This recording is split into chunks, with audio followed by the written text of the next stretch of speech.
Blooms is an as yet unpublished two-player abstract game by Nick Bentley. Beginning as an idea for a two-handed variant of Go, it has since developed in various ways, and its latest incarnation is now available to play at the online site Board Game Arena.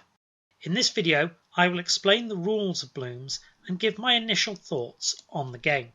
Blooms is played on a hex grid by two players, who for reasons that will become apparent I will refer to as cold and warm.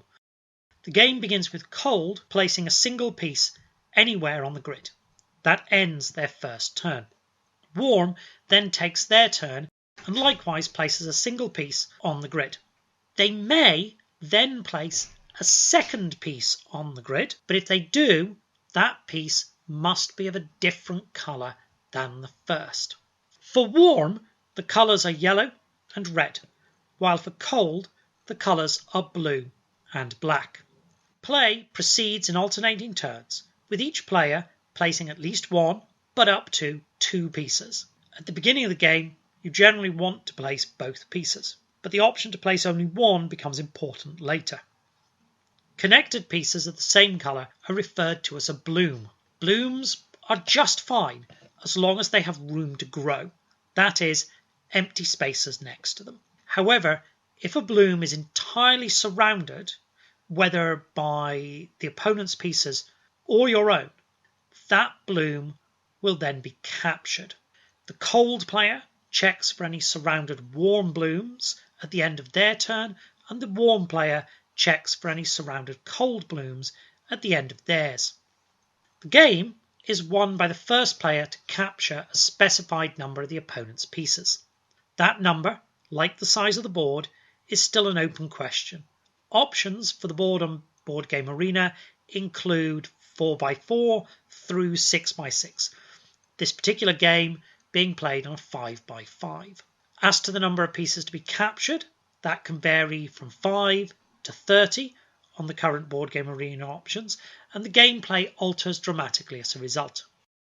So, in reviewing Blooms, let us start with the strengths. It is a very pretty game. The early parts of the game have a lot of tension and present interesting tactical problems in coordinating your two sets of pieces. It plays fairly quickly, it's easy to explain, and it lacks any of the ambiguities of its inspiration Go.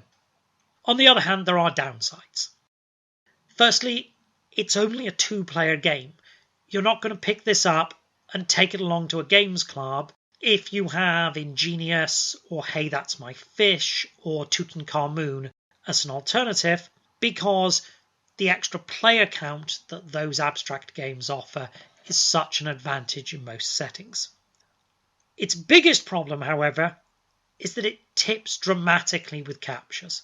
The capturing player gains a lead in points, but they also make their blooms safer, and they frequently cripple one of the opponent's colours in the process, leaving it unable to form a large significant bloom for the rest of the game. The result is that while the early part of the game is full of tension and interest, the later parts tend to be a fairly dull slog, unless two players are very evenly matched. You can mitigate this somewhat by having a victory objective that's a very low number of captures, 5 or 10, but that then tends to remove a lot of the interest in gambits and trading off long-term position for short-term game, so the game doesn't feel as deep. Both a pro and a con is that Blooms is not yet finished. Abstract games rarely survive contact with players. So, for example, Hive, the only two-player abstract I can think of to have made the breakthrough to being a genuinely popular hobby in its own right in the last couple of decades, that game is no longer played by the rules that it was originally published under. If Blooms succeeds, it won't be played by the rules we have today. Maybe there will be 3 colours. Maybe there will be some way of recycling large blooms to reopen the board late in the game. Who knows? But it won't be played quite the way it is at the moment. Right now, if you find abstract games interesting, Blooms is pretty and slightly unusual, and probably most important for a two-player abstract game, there's enough interest that if you visited Board Game Arena now, you would undoubtedly find an opponent. Check it out.